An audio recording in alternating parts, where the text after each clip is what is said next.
بسم الله الرحمن الرحيم والصلاة والسلام على أشرف المرسلين محمد بن عبد الله وعلى آله وصحبه وسلم تسليما كثيرا. Assalamu alaikum wa rahmatullahi ta'ala wa barakatuh. Louange à Allah subhanahu wa ta'ala, Seigneur de l'univers, et paix et bénédiction sur le prophète Mohammed sallallahu alayhi wa sallam. Chers frères, sœurs, on vous souhaite la bienvenue à votre émission préférée, Sungalo Wajili, sur votre chaîne préférée, thème 1 dans ces mois bénis de Ramadan. Un mois de repentir, un mois de pardon, un mois de réconciliation où le musulman se réconcilie avec Allah subhanahu wa ta'ala et se réconcilie aussi avec ses semblables, qu'Allah nous donne la baraka de ces mois bénis de Ramadan. Parmi les objectifs intermédiaires de ces mois bénis de Ramadan, il y a le pardon d'Allah subhanahu wa ta'ala. L'objectif général, comme on a dit, c'est d'avoir la piété et la crainte de Dieu. Parmi les objectifs spécifiques de ces mois bénis de Ramadan, il y a la miséricorde d'Allah subhanahu wa ta'ala, le pardon d'Allah subhanahu wa ta'ala, obtenir son ticket d'entrée au paradis et être gracié de l'enfer et obtenir une foi, une lumière qui te permet de pouvoir continuer le reste de l'année. Par la grâce d'Allah subhanahu wa ta'ala, nous allons entamer bientôt la deuxième décade de ce mois béni de Ramadan, qui est consacré au pardon d'Allah subhanahu wa ta'ala, maghfira, qu'Allah nous pardonne tous. Le pardon d'Allah subhanahu wa ta'ala, Dieu il a mis parmi ses attributs, Huwa al-Ghafour, c'est lui le pardonneur. Il aime pardonner. Quand Aïcha radiallahu anha, elle a interrogé le prophète sallallahu alayhi wa sallam par rapport à la formule d'invocation qui lui recommande le jour de la nuit du destin, le prophète a répondu en disant Faquli Allahumma innaka afuwun tuhibbul afwa fa'fu anni. Oh Allah, tu es le pardonneur, tu aimes pardonner, alors je te demande de me pardonner. Chers frères et sœurs, nul n'est parfait. La perfection appartient à Allah subhanahu wa ta'ala. On est des êtres humains. Nous commettons des péchés, nous faisons des erreurs, mais Allah subhanahu wa ta'ala, par sa grâce et par sa miséricorde, il nous ouvre la porte de repentir. Il nous ouvre la porte en nous demandant de saisir l'opportunité, de venir vers lui, Allah subhanahu wa ta'ala. Et le prophète dit sallallahu alayhi wa sallam, quand on marche pour aller vers Dieu, que Dieu va courir pour nous accueillir. Et quand on court vers Dieu, qu'Allah va bondir sur nous. Chers frères et sœurs, le mois de Ramadan est une occasion pour toi et pour moi, afin que nous puissions obtenir le pardon d'Allah subhanahu wa ta'ala, de faire un repentir sincère, qu'Allah nous facilite cela. Parmi les conditions de repentir, il y a 3 critères, il y a 3 conditions que nous devons chercher à réduire. D'abord, le regret.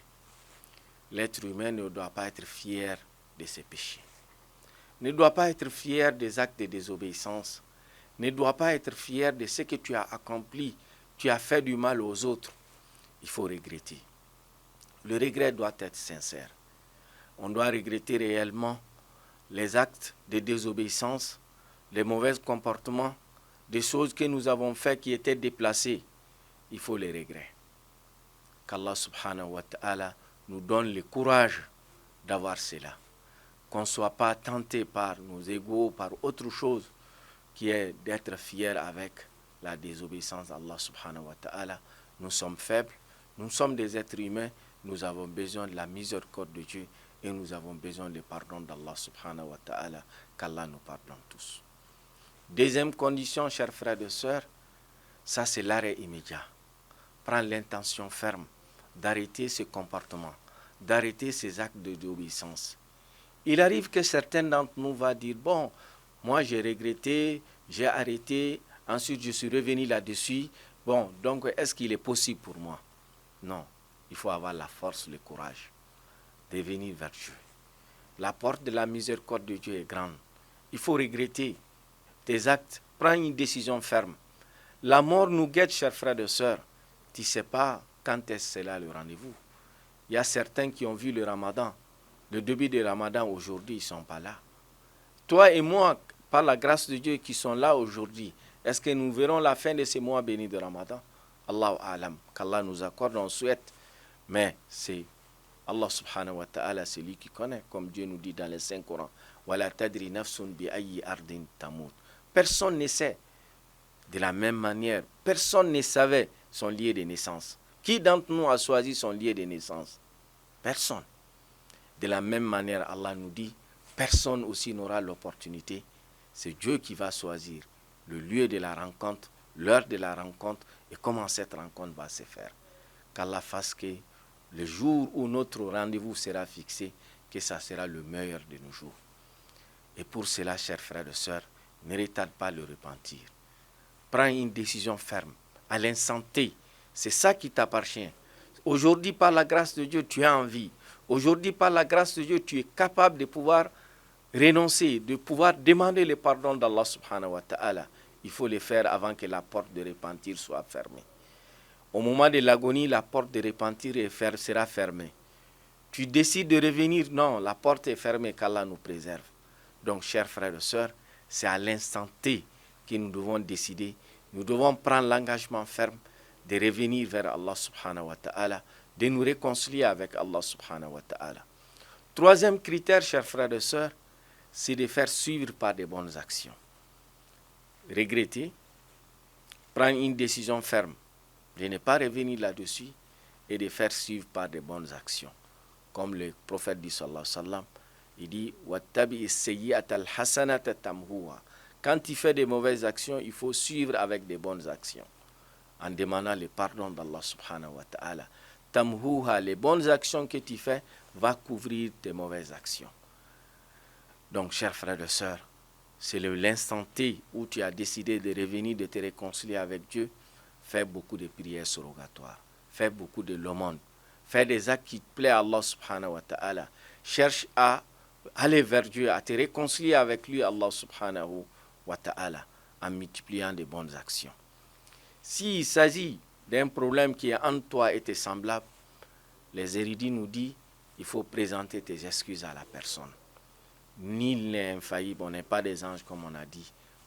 Avoir le courage de présenter tes excuses à ton frère, à ta soeur, à ton mari ou à ta femme.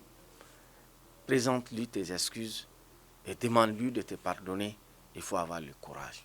Sauf si cette demande va aboutir à autre chose qui amène d'autres complications. Supposons qu'il arrive que tu as fait de tort à certains. Tu les présentes des excuses ou tu les parles, cela amène peut-être à créer, à amener une autre situation qui est beaucoup plus compliquée. En ce moment, les juridis nous disent, tu gardes la chose, tu demandes à Dieu de te pardonner et tu demandes à Dieu de pardonner à l'intéressé en question. S'il s'agit par exemple, quelqu'un, tu es rentré dans une voiture où tu as pris quelque chose, peut-être le propriétaire de la voiture ou le taximan ou le motocycliste, il est parti sans récupérer son argent. L'argent se trouve avec toi, mais tu ne sais pas à qui donner. C'est son droit. Il va réclamer le jour du jugement dernier. Qu'est-ce que l'islam te recommande? De donner cet argent en aumône pour la personne. Mais s'il arrive que la personne revient, il se présente à toi, en ce moment, il faut lui rembourser encore. Tu as pris une voiture, le chauffeur il est parti sans récupérer son argent. Si c'est 1000 francs, c'est 1000 francs tu donnes à un pauvre avec l'intention que ça soit dans le compte du taximan. Mais le jour où le taximan se présente pour réclamer son argent, il est tenu maintenant à lui rembourser.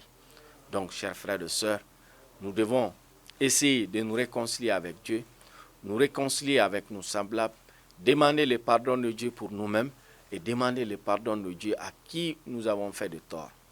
Le jour du jugement dernier, les gens qui sont proches, ils vont fuir l'un de l'autre. Yawma tafirul mar'u min akhi wa ummihi wa abi wa sahibatihi wa bani wa fasilatihi allati tuwi wa man fil ardi jami'an summa yunji. Dieu dit le jour du jugement dernier, le parent va fuir ses enfants. Les enfants vont fuir leurs parents. Les amis qui se sont connus dans ce bas monde, l'un va fuir l'autre. Parce qu'en le voyant, peut-être il va te poser un problème. il a un droit avec toi dont il va réclamer. Tu l'as fait du mal dont il va réclamer Allah subhanahu wa ta'ala. Donc, avant qu'on aille ces jours-là, où le regret ne sert à rien, où il n'y a plus une possibilité de retourner, c'est l'insanté qui t'appartient, tu es en bonne santé, tu peux présenter tes excuses, tu peux corriger la chose, c'est d'eux maintenant qu'il faut aller vers ça. Et il ne faut pas te laisser manipuler par le shaitan. Il ne faut pas te laisser manipuler en disant que moi je fais trop de péchés. Allah nous dit dans les Saint-Coran, et ceux qui ont fait de tort à eux-mêmes, ils ont fait de repentir sincère. Demandez à Allah subhanahu wa ta'ala, Ulaika yubaddilu Allahu sayyi'atihim hasanat wa kana Allahu ghafuran rahima. Ceux-là, Allah va les pardonner, pas uniquement les pardonner, mais échanger leurs mauvaises actions à des bonnes actions. Qu'Allah nous accorde cela, qu'Allah nous accorde le repentir sincère, le retour vers lui, Allah subhanahu wa ta'ala. Wa jazakumullahu khayran, chers frères et sœurs.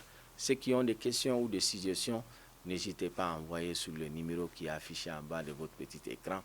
Qu'Allah nous accorde la baraka de ces mois bénis de Ramadan. Wa jazakumullahu khayran, wa barakallahu fikum, wa ahsanallahu ilaykum.